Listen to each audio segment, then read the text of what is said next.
এত টাকা, এতগুলা টাকা হ্যাঁ পকেটে পড়ে গেল গা, হ্যাঁ তো আলাপই পেলো না। টাকা রুড়ে বাইরে দিয়ে দি। হ্যালো ভাইয়া, আপনার টাকা পড়ে গেছে মনে হয় পকেট থেকে এই মাত্রই। টাকা পড়ছে পকেট থেকে? বাহ, খুব ভালো তো। টাকাটা তো পকেট থেকে পড়ছে আমি দেখিও নাই। তুমি তো চাইলে নিয়ে যেতে পারতা। তোমার ভিতরে তো লোভ নেই, সৎ ছেলে। নাম কি তোমার? আমার নাম ইমরান হোসেন। ইমরান? জি স্যার। বস, আমার পরিচিত গ্রাম থেকে আজকে আসছে। ও বেকার, ওর একটা চাকরি দরকার। আমাদের এখানেও তো একজন লোক দরকার, ইমার্জেন্সি। বেলাল, তুমি এক কাজ করো, ওকে রাইখা দিই নাকি? জি বস, আমি সব ধরনের কাজ করতে পারবো। এই চাকরিটা হইলো আমার অনেক ভালো হইলো বস। সমস্যা নাই, তুমি আজকে থেকেই এই দেখাশোনার দায়িত্বটা পালন করো। জি বস। থাকো। আসসালামু আলাইকুম। ওয়ালাইকুম আসসালাম। বস, একটা কথা শুনেন। ও আমার পরিচিত ঠিক আছে, গ্রাম থেকে আসছে। ওরে কি প্রথম অবস্থায় এরকম একটা শোরুমে চাকরি দেওয়া আমাদের ঠিক হইবে? বস, আমার মনে হয় কি চিন্তা ভাবনা কইরা যাচাই বাছাই কইরা আমাদের রাখা দরকার। না, অত যাচার তো কিছু নাই। একটু আগে ওই 2 লাখ টাকা আমার পকেট থেকে পড়ে গেল, ও দেখাও নিল না। টাকার লোভ যেহেতু ওর ভিতরে নাই, আমার মনে হয় কিছু হবে না, রাইখা দিই।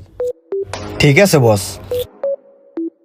ভাই, আপনার চয়েস একবারে ফার্স্ট ক্লাস চয়েস। এটা 4.5 গ্রেডের মাল, আমাদের লটের সব থেকে ফার্স্ট ক্লাস গাড়ি। এটা স্পেশাল এডিশন, আপনি যে কোনো ভাবে যাচাই করে দেখতে পারেন।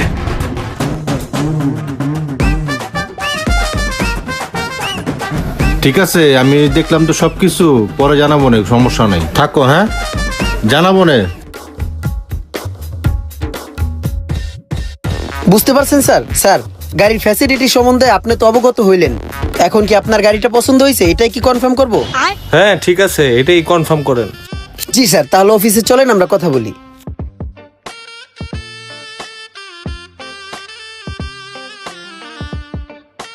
স্যার, এই ভাইয়াটা আমাদের ওই সামনের একুয়া 4.5 গ্রেডের গাড়িটা পছন্দ করছে, সে এটা নিতে চাই। একটু কথা বলেন স্যার। আচ্ছা, ওই গাড়িটা আপনি আজকেই নিতে পারবেন চাইলে। গাড়িটা আজকে আপনাকে রেডি করে দিতে পারবো। আর নাম্বার করতে দিলে 2 দিন পরে নাম্বার পাবেন। সমস্যা নাই। এখন এই যে এখানে 10 লাখ টাকা আছে, রাখেন বায়না হিসেবে। টুকটাক যা আছে আপনি একটু চেক দিয়ে রাখেন, বাকি টাকাটা 2 দিন পরে দিব, গাড়িটা তখনই নিব। ঠিক আছে, সমস্যা নাই। আল্লাহ হাফেজ, ভালো থাকবেন। আসসালামু আলাইকুম স্যার। বেলাল, কি করো? এদিকে আসো। তুমি কাজের বেলায় তো থাকো না, কথার বেলায় তো অনেক পারো। দেখছো, তুমি তো ওই গাড়িটা বিক্রি করতে পারো নাই। ইমরান দেখছো, গাড়ির বায়না সহ নিয়ে ফেলছে। ওই চাকাটা হাওয়া দিয়ে লইস। মনোযোগী হও। বস, একুয়াটা রেডি করতে বলে দিছি। টুকটাক হালকা পাতলা যা টাচাপ আছে ওই করে লইব, ঠিক আছে?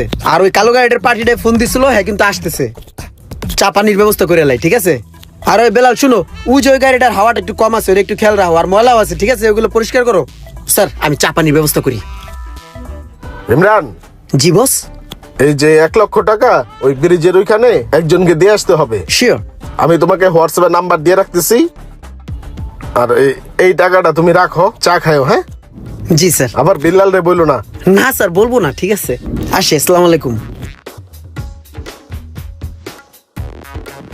বস, ওরে দিয়া যে এই যে বড় বড় লেনদেন গুলা করতেছেন, এগুলা কি ঠিক হইতেছে? কেন আমি আগে করতাম না? আমারও তো কইতে পারতেন, আমি গিয়া লেনদেনটা করে আসতাম। অতিভক্ত কিন্তু চোরের লক্ষণ। হুট করে যে একটা লোক এত বিশ্বাস করতেছেন, একটু সাবধানে থাকেন। আমাকে বলো তুমি সাবধানে থাকতে। বিল্লাল, তুমি আমাকে চেনো না? তোমার একদিন আগে হইলেও আমি কিন্তু এই দুনিয়াতে আসছি নাকি? তোমার চাইতে কোনো কিছু আমি কম বুঝি না। একটা মানুষকে চেনার জন্য কি কি দরকার সেটা আমি খুব ভালো করেই জানি। এমনকি আমি তাদের চোখের দিকে তাকাইলেই বলতে পারি। ঠিক আছে, মানুষের পিছনে লাগা বন্ধ করে দাও। তুমি তোমার কাজ ঠিক মতো করো, ঠিক আছে? নিজের চরকায় নিজে তেল দাও। যাও, মানুষের পিছনে লাগে থেকে সময় নষ্ট না কইরা সময়টা কাজে লাগাও। কাজ করো, লাভ হইব।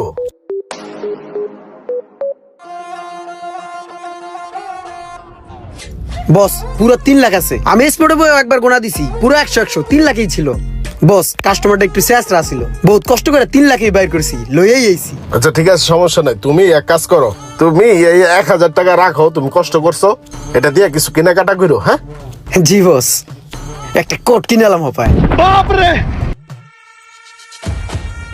বস, আমি এদিকে কত বছর যাবত চাকরি করতেছি, আজ পর্যন্ত কোনোদিন খুশি হয়ে 100 টাকা বকশিস দিলেন না। আর ওরা 1000 টাকা আপনি বকশিস দিয়ে দিলেন। বস, আপনার কি মনে হইতেছেন আপনি কোন দিক থেকে উল্টাপাল্টা করতেছেন? ওই আমার পরিচিত ছিল, ঠিক আছে, আমার কাছে কিছু না জিজ্ঞেস করে ওরা চাকরিতে রাখছেন। দ্বিতীয়ত, ও যেদিন থেকে চাকরিতে ঢুকছে ওই দিন থেকে আমি ওর ভিতরে গরমিল পাইতেছি। চুপ করো বিল্লাল। তোমার মধ্যে অতিরিক্ত লোভ ঢুকে গেছে, আমি দেখতে পারতাছি তো। ওই কাজ কামে তো কোনো মনোযোগ নাই, একটা গাড়িও তো সেল করতে পারলা না। ও তো ঠিকই 2-3টা গাড়ি সেল করে ফেলাইছে। তুমি কি করো? চিপা চাপায় বসে থাকো। ও শোরুমে সব ধরনের সব কাজগুলো বুঝে নিচ্ছে। তুমি তো একটা কাজও নিজের আগ্রহ তো করো না। ও দেখছো সব কাজগুলো করে, শুধু কথার বেলা পাকনামি করো। তোমার একবার আমি না করছি না যে মানুষের পিছে লাগা বাদ দাও। নিজের কাজ নিজে করবা, নিজের কাজ নিজে মনোযোগ দিয়া করবা। বেরো ওই জায়গা থেকে, ফাউল পোলা পাইন।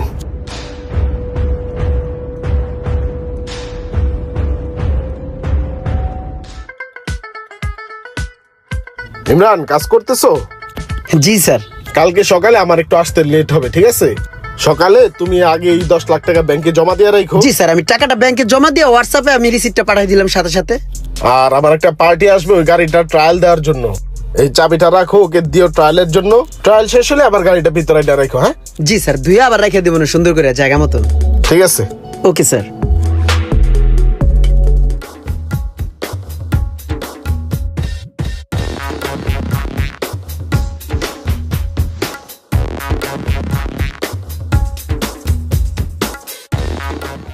মানুষের উপরে এক, ভিতরে আরেক। বেলাল, তোমার কথাই কি তাহলে সত্যি হইলো? ও কি তাহলে ব্যাংকে টাকাটা জমা দিল না? গাড়ি আর ওই টাকা নিয়ে কি ও ভাগলো?